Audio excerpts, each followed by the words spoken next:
Afalina fona tsiklava miaraka aminao Miramirantava matsiaro sambatra eo akaikinao Masoandro be lohataona Sana fanany anao Ka na inona mitranga rehefa lanitra manga za tsy miala aminao Ianao ihany reny tiako niany akafa tsy ahoko Ianao ihany no ataoko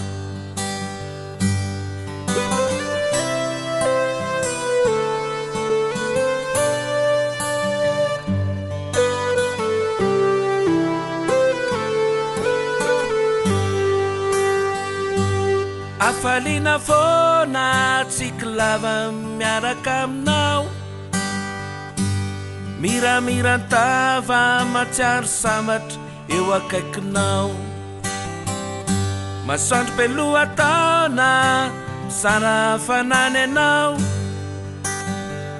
Ka na inona mitranga rehefa lanitra manga za tsy miala aminao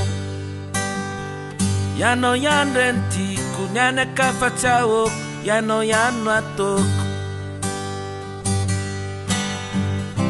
Fa ozatra fiainako ianao hoe Andriakinako Tsy afaka atao tsaiko anao malalo reveny fanaiko Metsika kely dia ianao Petineny dia ianao Fitatonkira ny anaranao ny aingana inspirako Afalina fona tsiklava miaraka aminao Miramirantava matsiaro sambatra eo akaikinao Masoandro be lohataona Sara fanany anao Ka na inona mitranga rehefa lanitra manga za tsy miala aminao Ianao ihany reny tiako niany akafa tsy ahoko Ianao ihany no ataoko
Eo am-pitsanganana ihany no iretonantsika ny hira-pirenena malagasy.